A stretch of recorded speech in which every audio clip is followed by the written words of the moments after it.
Vamos ahora a ver el tercer vídeo. Este vídeo va a demostrar una crisis un poco diferente a las anteriores. Fijaos, tenemos el paciente a la derecha, a la izquierda un registro de electroencefalograma, y lo que está haciendo el paciente son movimientos hipermotores. El paciente está parcialmente desconectado, se le habla pero no sigue órdenes y tiene un comportamiento que llamamos hipermotor, que lo que está haciendo es, pues eso, dar palmadas continuamente. Insisto, estas crisis son estereotipadas, es decir, en este paciente son siempre iguales. Este paciente cuando tiene una crisis las tiene de este tipo. A la izquierda veis un electroencefalograma con descargas. Estas líneas y estas líneas son los canales de electroencefalograma que están afectados, los que están controlando una topografía determinada del cerebro. Es una crisis focal porque veis que hay otras líneas que no están afectadas.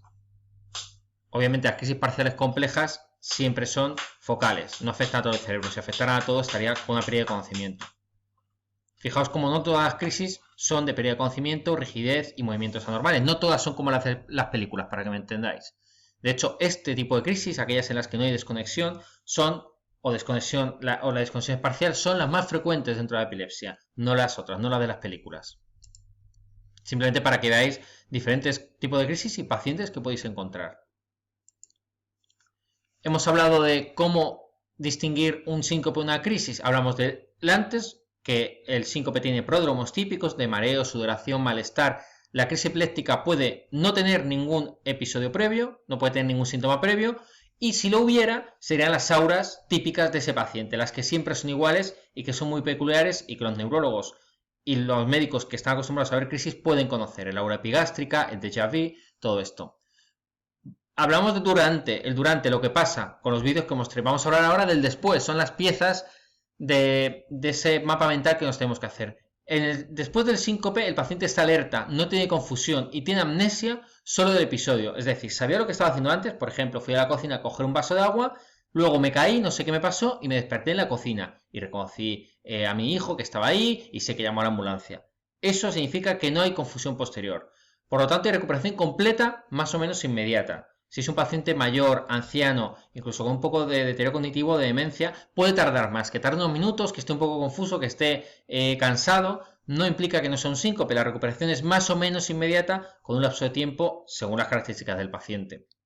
Por supuesto, nunca debe haber focalidad, ni antes ni después, porque entonces, insisto, no estaremos ante un síncope, estaremos ante otra cosa que ya habría que ver qué es. Si un ictus o un postcrítico con focalidad, porque la crisis haya sido focal. No voy a entrar en eso, pero simplemente recordaros que síncope no puede haber focalidad.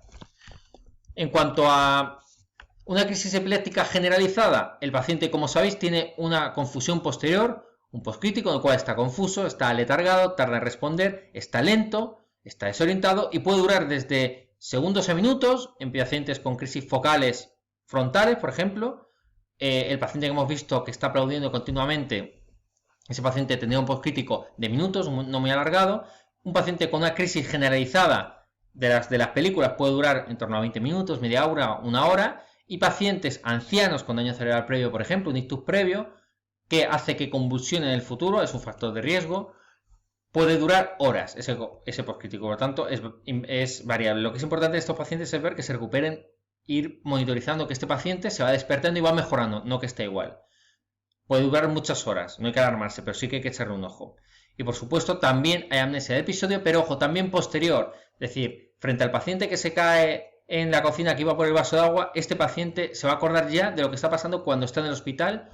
No se va a acordar ni cuando han ido por los de la ambulancia, ni el médico que la atendió en la sala en su casa, y se va a ir acordando, va a ir recordando lo que ha visto en urgencias y le han llevado a urgencias. Ese es el ejemplo un poco típico, un poco clásico que os puedo explicar sobre ello. Y la otra pata de la mesa, ¿quién es el paciente?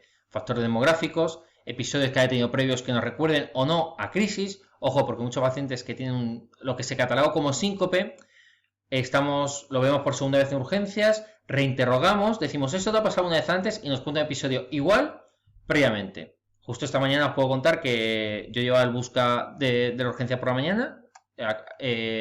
Entonces me ha avisado de urgencia de una paciente que había tenido un episodio de pérdida de conocimiento, parecía una crisis, y la adjunta que lo ha visto en urgencias ha insistido en antecedentes y hace una semana había tenido un episodio igual. Eso no solo nos hace pensar que no es un síncope por la semiología, sino que nos obliga a poner ya tratamiento, porque eso es una crisis. Por tanto, episodios previos por ver si son síncopes vagales típicos o por si han sido otras crisis y ya hay que iniciar tratamiento. Muy importante. Trastorno del neurodesarrollo en el paciente, es decir, si el paciente ha tenido crisis febriles, si tiene algún trastorno, parálisis cerebral infantil, algo que haga convulsionar, que vaya más a favor de que lo que haya pasado es una convulsión, salvo que sea un síncope típico, y condiciones médicas, tumores, ictus previos, porque los ictus dejan lesiones en el cerebro, que son zonas en las que luego se crea una red epiléptica, también abuso de drogas, toma de fármacos, por ejemplo, antiparkinsonianos, antidepresivos, hipotensores, saber qué tensión tiene el paciente habitualmente, saber si cuando se levanta habitualmente le baja la tensión y se marea un poquito. Todo esto es la cuarta pata para conseguir orientar finalmente qué es el paciente. Con el antes, el durante y el después sabemos qué le ha pasado, con quién es el paciente, lo estamos todo integrando en ese paciente. ¿Por qué ha convulsionado o por qué ha tenido el síncope? Ese paciente en concreto. Porque causa de crisis epilépticas, como imagináis, hay muchísimas. Tenemos las crisis epilépticas generalizadas idiopáticas, como la epilepsia mioclónica juvenil o la epilepsia tipo ausencias. Tenemos las sintomáticas, es decir, aquellas debidas a una lesión cerebral. Y luego tenemos toda una pléyade de causas que pueden causar crisis en el futuro, que de nuevo serían las sintomáticas, que en esta tabla las dividen en dos. Pues tumores, ictus, malformaciones, golpes, meningitis, crisis febriles, alteraciones iónicas. Hay una gran cantidad de causas. Por lo tanto, y en resumen, insistiendo un poco en esto, que es lo más importante de la clase, yo creo que lo más útil para vosotros, ante una pérdida de conocimiento transitoria, tenemos que fijarnos en la historia y en lo que nos cuenta el testigo. Muy importante localizarle, sea el amigo del bar, sea la compañera de trabajo, sea quien sea, llamarle y decir lo que nos ha visto, porque el paciente no va a saber decírnoslo. Lo que nos puede contar el paciente son los pródromos, lo de antes. Si el paciente nos cuenta pérdida de visión, sudoración, una situación que desencadena síncope de forma frecuente, como estar mucho tiempo de pie, que sería esta otra línea, o bien precipitantes típicos como el síncope tusígeno cuando uno tose mucho o relacionado con la micción, o sin embargo hay síntomas previos que nos recuerdan a síncope cardiogénico, como habéis visto, dolor de pecho, palpitaciones, síncope brusco, todo esto, todas estas características nos orientan globalmente a síncope. En cambio, si el paciente nos cuenta sensaciones previas estereotipadas en su caso, como un déjà vu, una afasia, una sensación epigástrica rara, todo eso, o un postcrítico, como vemos aquí, tenemos que pensar en crisis epilépticas. Lo que nos cuenta el paciente: le vi sudoroso, pálido, con poco pulso, síncope. Vi mioclonias o clonias después de la caída, después de que se pusiera pálido, al rato, de nuevo, síncope convulsivo, no es epilepsia, es un síncope con cosas raras, síncope, no tiene mayor implicación. De nuevo, si el paciente después tiene algún giro forzado de la cabeza, si tiene afasia, si tiene alguna focalidad, ojo, puede ser una crisis o un ictus. Habitualmente, si el paciente convulsiona con un inicio focal y termina con una focalidad que nos cuadra con esa topografía del cerebro, por ejemplo, el paciente empieza con clonias del hemicuerpo derecho, pierde conocimiento y luego queda una debilidad en ese brazo derecho que primero tuvo las clonias, eso es un postcrítico. Y eso es una focalidad postictal, que es frecuente. Pero también hay casos mucho más difíciles todavía. Esto es un tema incluso complejo para muchos neurólogos generales. Os lo digo solo por si alguna vez lo leéis y porque al fin y al cabo esto es un máster en el que tenemos que dar siempre un poquito más de lo que se sabe de forma habitual. Existe el síncope secundario a una crisis. Es decir, pacientes que tienen descargas en una zona del cerebro muy concreta, que es el circuito de la ínsula y el lóbulo temporal medial. Hay una crisis que se origina ahí, empieza a tener sensaciones raras, sensaciones reproducibles, auras, y de pronto la actividad epiléptica produce un efecto vasopresor o cardiodepresor, perdón. Es decir, hace que el corazón, por la vía de la ínsula, que es un circuito conocido en el cerebro, produzca una bradicardia sintomática. Esto produce un síncope, es decir, son síncopes que se deben a una crisis epiléptica. Hay muy pocos pacientes, yo la serie más larga son 31 casos. Solo 11 de ellos, fijaos, tienen síntomas que sugeran crisis. Es decir, el resto se les pilla porque son crisis o son síncopes muy raros, que tienen algo raro, o son muy repetidos durante las semanas. Se le ingresa, se le hace un videoencefalograma y se pilla la crisis, porque el videoencefalograma es el gol estándar del diagnóstico de estos pacientes.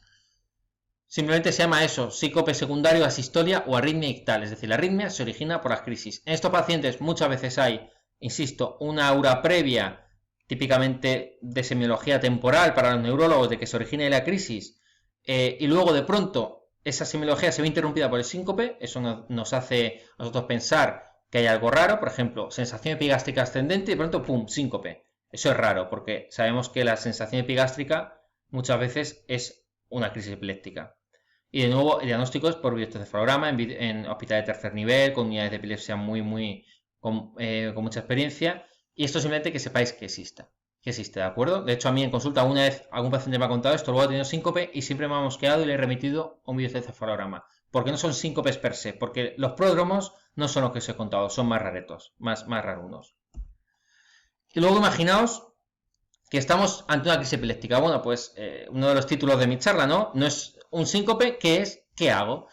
Pues primero, si estamos ya confirmando que es una crisis epiléptica, el paciente explorarle de forma completa, a ver si tiene luxaciones, porque sabéis que hay traumatismos, porque se puede caer, se puede luxar el hombro. Constantes vitales, una exploración neurológica completa de arriba abajo para detectarse alguna focalidad post-crisis, o incluso si ha sido un ictus, porque algunos ictus empiezan, o hemorragias cerebrales, la forma de debut es con una crisis. Esos pacientes siempre hay que hacer un TAC, como ahora veremos, y luego poner el tratamiento. En general, si es una crisis típica, vale, si es primera crisis, vale con un TAC craneal, y si no hay focalidad, pues nada, poner el tratamiento adecuado. Tampoco hay que sospechar en todo paciente de una crisis un ictus, ¿no? Es un poco el juicio clínico y la experiencia lo que nos da, porque es realmente más raro que haya una crisis, haya una focalidad posterior y todo se vea un ictus, aunque siempre hay que hacer un TAC. En cuanto a las pruebas que hay que hacer, una analítica completa, por supuesto mirar que haya o no tóxicos en orina, un TAC craneal simple, insisto, en primera crisis no provocada, paciente que de pronto convulsiona, le vemos ya bien, TAC. Si tienes un paciente epiléptico, pero ha cambiado el tipo de crisis, también TAC, porque no es frecuente. Si el comienzo es focal o hay focalidad posictal, lo que os he contado, TAC. ¿Por qué? Primero, porque puede ser un tumor cerebral y por eso nos está dando esos síntomas de esa zona en concreto, o bien porque ha podido ser un ictus, que ha debutado con una crisis, y lo que vemos al final de la crisis no es una focalidad posictal porque no va mejorando, sino que se queda establecido y es el déficit del ictus. Muchas veces estos pacientes tienen la focalidad previa, luego tiene una crisis epiléptica por la irritación de la zona y luego continúa la focalidad.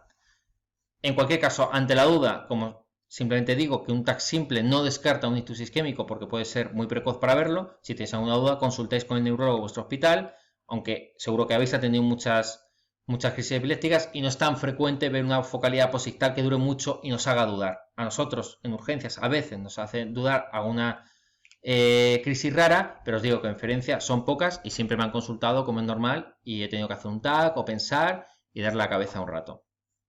Continuar con una radiografía de tórax y una punción lumbar si está indicado. Si hay pacientes con fiebre, con cambio de comportamiento, con sospecha de meningismo, hay que hacer una punción lumbar. Y en algunos sitios, si podemos, un eje en el momento de urgencias.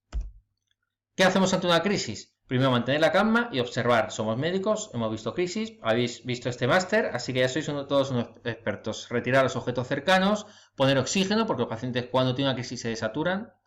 Evitar que se hagan daño, quitar todos los objetos que puedan hacerle daño, bajarlas o sujetarle bien en la cama para que no se golpee. Colocar en decúbito lateral, ya sabéis, posición lateral de seguridad siempre. Nunca hay que meterle las manos en la boca, ahora lo veremos. No interferir en sus movimientos, no hay que sujetarles y esperar a que pase, pero estando preparados para actuar. Nunca hacer la respiración artificial, nunca meter objetos en la boca, nunca intentar sacar la lengua.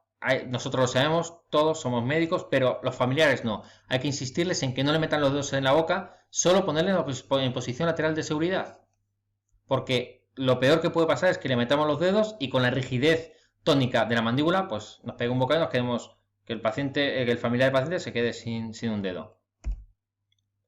Por tanto, si el paciente está convulsionando, tomar el control y asegurar al paciente. Si la crisis no se autolimita, es decir, a partir de 1,5 minutos o 2 minutos, es cuando tenemos que poner tratamiento para la crisis, para ese momento agudo. Si dura menos de 2 minutos, no hace falta. Simplemente las pautas que os he dado. Si dura más, usaremos diazepam o midazolam intravenoso, es decir, benzodiazepinas, a razón de 1 o 2 miligramos, según la del paciente, si es muy ancianito, 1 miligramo y si no 2, con una dosis máxima recomendada de 10 miligramos en el caso del paciente.